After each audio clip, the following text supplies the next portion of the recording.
आपका स्वागत है। आज हम पढ़ेंगे वसंत भाग 2 में संकलित पाठ 14 खान पान की बदलती तस्वीर। इसके लेखक हैं श्री प्रयाग शुक्ल जी।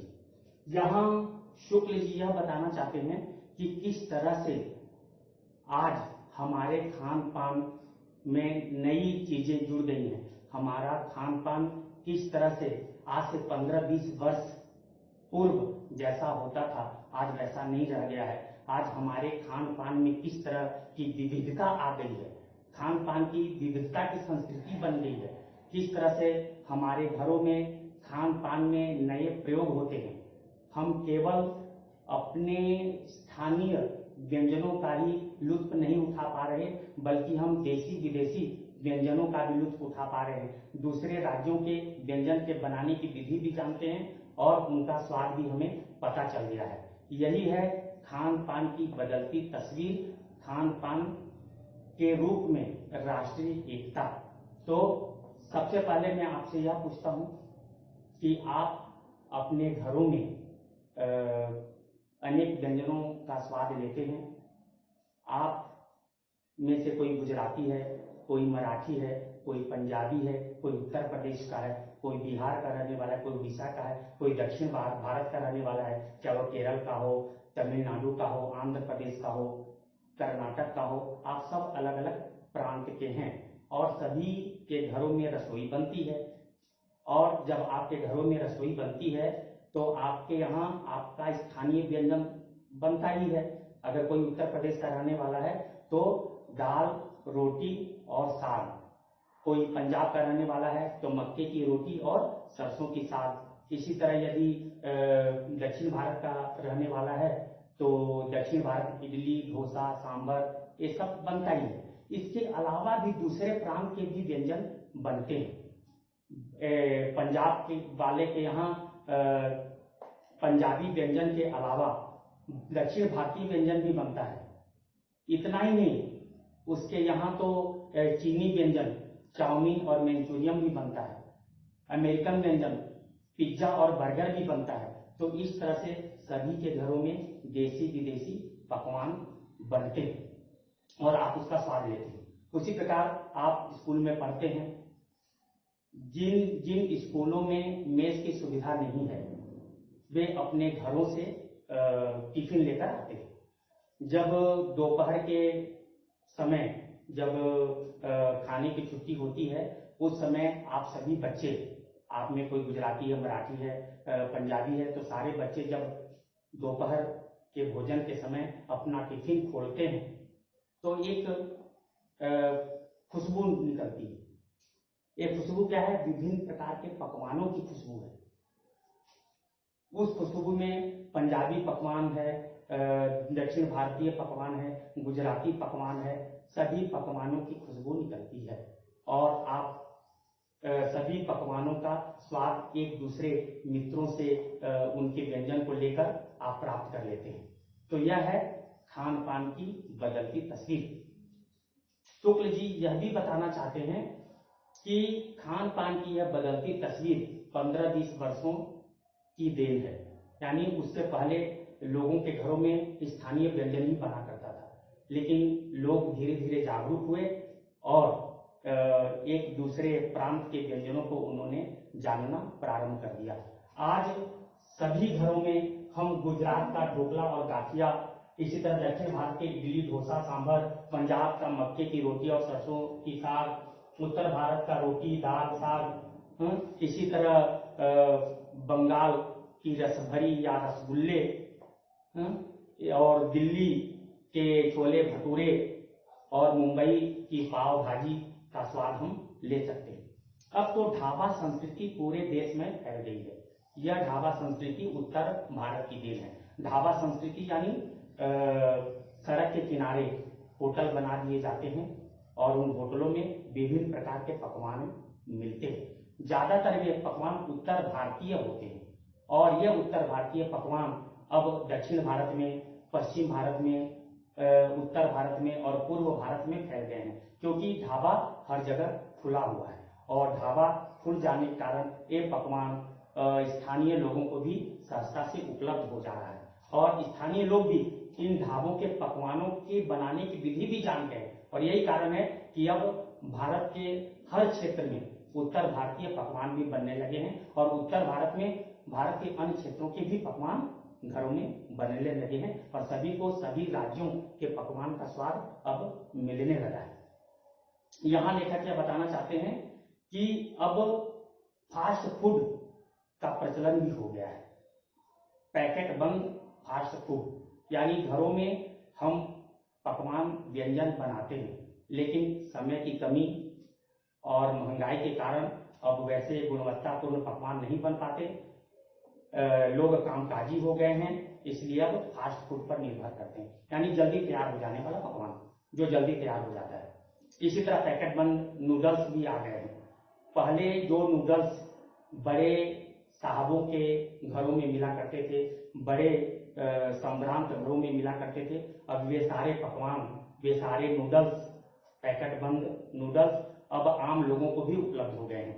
अब सभी पैकेट बंद नूडल्स का उपयोग कर सकते हैं, उनका स्वाद ले सकते हैं।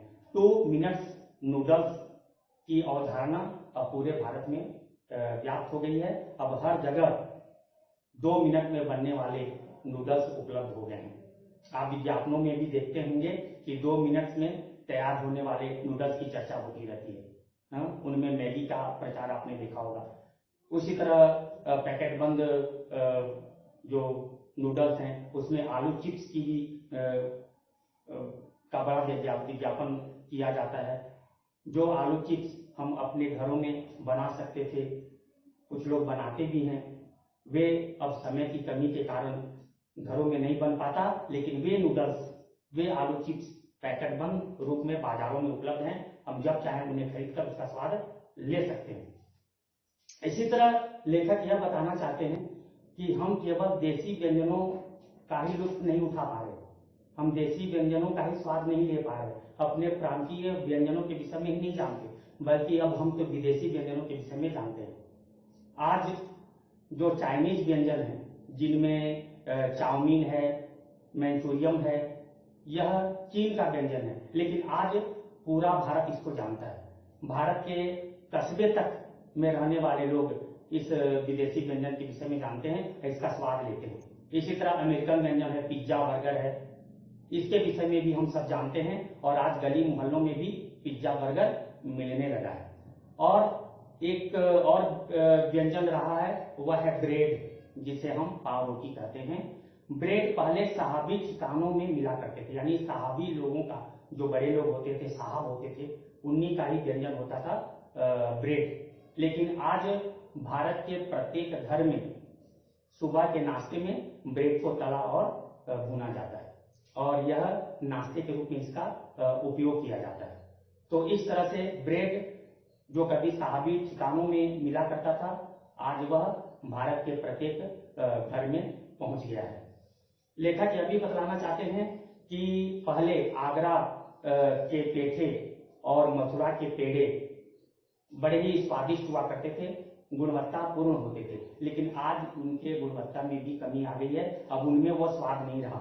उसी तरह दिल्ली के छोले भटूरे और मुंबई के पाव भाजी में भी वह स्वाद नहीं रह गया है। भले इनका विस्तार हुआ है, लोग इनके विषय में जानने लगे हैं, लेकिन गुणवत्ता और स्वाद की दृष्टि से इसमें कमी आ गई है। और इसका प्रमुख कारण यह है कि गृहिणियों और कामकाजी महिलाओं के पास इतना अब समय नहीं रह गया है कि वे समय देकर इस तरह के पकवान को बना सकें। खरबूजे के बीज को सुखाना, छीलना और उससे स्वादिष्ट व्यंजन तैयार करना अब बीती बात हो गई है, क्योंकि अब महिलाओं के पास इतना समय नहीं रहा, लोगों के पास भी इतना समय नहीं रहा कि वे इस तरह का व्यंजन, जो श्रम साध्य व्यंजन है, जिसमें परिश्रम लगता है, समय लगता है, जिसमें रुपया भी लगता है, खर्च करके ऐसे व्यंजन पका सकें। अब तो वैसे ही व्यंजन की आवश्यकता है जो जल्दी बन जाए और जिनमें धन भी कम लगे, क्योंकि महंगाई भी एक कारण है और महंगाई के कारण जिनमें अधिक खर्च की जरूरत पड़ती है, वैसे व्यंजन अब आजकल नहीं बनते। आजकल वैसे व्यंजन बनते हैं जिसमें खर्च कम हो, समय कम हो और वो तेजी से बन जाए। भले ही उनकी गुणवत्ता में कमी आ गई हो, भले ही वे उतने स्वादिष्ट नहीं बन पाए हों जैसे पहले समय के व्यंजन हुआ करते थे। लेखक कह रहे हैं कि आजकल की पूरियां, कचौड़ियां और जलेबियों में भी वह स्वाद नहीं रह गया है जिस तरह पहले उन्हें अच्छी तरह से तलकर बनाया जाता था। तो यह सब समय की कमी के कारण है। फिर भी लेखक इस चीज को मानते हैं कि खान पान की जो बदलती तस्वीर है, हम जो विभिन्न देशी विदेशी पकवानों के विषय में जान गए हैं, इसका कारण यह है कि इससे हम एक दूसरे के पकवानों को समझने लगे हैं और राष्ट्रीय एकता में भी वृद्धि हुई है। यानी राष्ट्रीय एकता की वृद्धि में भी एक व्यंजन उपयोगी सिद्ध हुए हैं। लेखक यह भी कहते हैं कि इन व्यंजनों के विषय में तो हमें जानना ही है, यानी देसी व्यंजनों के विषय में हमें जानना ही है, लेकिन जिस प्रांत के व्यंजन हैं उस प्रांत की बोली, भाषा, वेशभूषा के विषय में भी हमें जानना चाहिए। यदि हम पंजाबी व्यंजन का स्वाद ले रहे हैं, हम गुजराती व्यंजन का स्वाद ले रहे हैं, हम बिहारी और दक्षिण भारतीय व्यंजन का स्वाद ले रहे हैं, तो हम उस प्रांत के विषय में भी हम जानें, वहां की बोली, भाषा और वेशभूषा के विषय में भी हम जानें। और जब हम उस व्यंजन के माध्यम से जान जाएंगे वहां के लोगों की वेशभूषा और बाकी चीजों के विषय में, तो राष्ट्रीय एकता स्थापित हो जाएगी। राष्ट्रीय एकता में व्यंजन किस तरह से भी प्रभावशाली हैं, इस विषय में लेखक यह बतलाना चाहते हैं कि जब से उद्योग धंधे प्रारंभ हुए हैं, नौकरियों में तबादले प्रारंभ हुए हैं, तो नौकरियों और तबादलों के कारण लोग विभिन्न प्रांतों में जाने लगे हैं और उस प्रांत में रहने के कारण वे उस प्रांत के व्यंजन के विषय में जानने लगे हैं। उत्तर भारत का एक कर्मचारी जो केंद्र सरकार में नौकरी कर रहा है, यदि वह दक्षिण भारत में चला जाता है, दक्षिण भारत का कोई व्यक्ति यदि तबादला होकर उत्तर भारत में आ जाता है और अपने उस राज्य में वो काफी दिनों तक अगर वो काम करता है, तो क्या होगा, उसे प्रांत विशेष के व्यंजन की जानकारी मिल जाएगी और इस तरह से विभिन्न प्रांतों के लोग नौकरी और तबादलों के कारण एक दूसरे प्रांत में जाके रह रहे हैं, वहां के व्यंजन के विषय में जान रहे हैं, तो उससे राष्ट्रीय एकता की स्थापना भी हो रही है। उद्योग धंधे, विभिन्न कल कारखानों में लोग काम करते हैं, अलग अलग प्रांतों के लोग होते हैं और वे एक ही कल कारखानों में काम करते हैं और उन कल कारखानों में काम करने के समय जब दोपहर का समय होता है और वे एक जगह बैठकर अपने अपने घरों से लाए हुए टिफिन को खोलते हैं, तो विभिन्न प्रांतों के व्यंजन की खुशबू वहां फैल जाती है। उत्तर प्रदेश, बिहार, गुजरात, महाराष्ट्र, दक्षिण भारत या पंजाब, इन राज्यों के कामगार, मजदूर, विभिन्न उद्योगों में काम करने वाले लोग जब एक साथ बैठकर दोपहर का भोजन करते हैं और अपने अपने प्रांतों के व्यंजन का स्वाद लेते हैं, तब वहां विभिन्न प्रांतों के व्यंजन की खुशबू फैल जाती है और वे एक दूसरे से व्यंजन लेकर भी एक दूसरे प्रांत के व्यंजनों का आनंद ले लेते हैं। उसी तरह प्यारे बच्चों, विभिन्न मध्य वर्गीय स्कूलों में भी दोपहर के भोजन में बच्चे जब अपने अपने टिफिन को खोलते हैं तो वहां भी विभिन्न प्रांतों के व्यंजन की खुशबू फैल जाती है। लेखक यह भी कहना चाहते हैं कि हम तो देशी विदेशी व्यंजनों के विषय में जान रहे हैं, लेकिन हम अपने स्थानीय व्यंजनों को त्यागे बैठे हैं। हम अपने स्थानीय व्यंजन के विषय में नहीं जान पा रहे हैं। स्थानीय व्यंजन, जैसे आजकल एथनिक कहा, ये स्थानीय व्यंजन या एथनिक आजकल 5 सितारा होटलों में मिल रहे हैं, बड़े बड़े होटलों में मिल रहे हैं, लेकिन वे गली मोहल्लों से गायब हो गए हैं। यदि हम उदाहरण के तौर पर देखते हैं तो बिहार को पकड़ लेते हैं। बिहार में लिट्टी चोखा वहां का स्थानीय व्यंजन है। गुजरात का गाठिया ढोकला वहां का स्थानीय व्यंजन है। इसी तरह छत्तीसगढ़ में भी ठेठरी और भी चीला, मुर्गा से तैयार होने वाले और भी कई प्रकार के व्यंजन यहाँ के स्थानीय व्यंजन है। अब ये स्थानीय व्यंजन स्थानीय गली मोहल्लों में अब नहीं मिल रहे हैं, बल्कि वे बड़े बड़े होटलों में दिखावे के लिए मिलते हैं। तो लेखक यह कहना चाहते हैं कि हमें अपने स्थानीय व्यंजनों की भी सुरक्षा करनी चाहिए। स्थानीय व्यंजनों को एथनिक कहकर उसे 5 सितारा होटलों के भरोसे नहीं छोड़ देना चाहिए। जो पकवान सहज भाव से उत्तर भारत के गली मोहल्लों में मिल जाया करते थे, आज उन्हें हम विशेष दुकानों में तलाशते हैं, गली मोहल्ले में नहीं मिलते। और लेखक यहाँ तक आता है कि आधुनिकता के मोह में पड़कर, आधुनिकता के चक्कर में पड़कर हम कई ऐसे व्यंजन हैं उसे हम छोड़ रहे हैं। हम उन्हें पकाते भी नहीं और उनका स्वाद भी नहीं लेते। हम उन्हें हीन दृष्टि से देखने लगे हैं और हम पाश्चात्य व्यंजनों को प्रमुखता दे रहे हैं, जबकि वे पाश्चात्य व्यंजन हमारे स्वास्थ्य, स्वाद और सरसता की दृष्टि से उचित नहीं कहे जा सकते। सही भी बात है, कई ऐसे पाश्चात्य व्यंजन है जो वे पाश्चात्य देशों में उनके लिए वो आवश्यक है, जरूरी है, लेकिन हमारे लिए वो आवश्यक नहीं है। पिज्जा, बर्गर है, नूडल्स हुए, जो फास्ट फूड हुआ, ये सब पाश्चात्य देशों के लिए ठीक है, क्योंकि वहां का मौसम ऐसा है कि उनके लिए वही व्यंजन उपयुक्त है।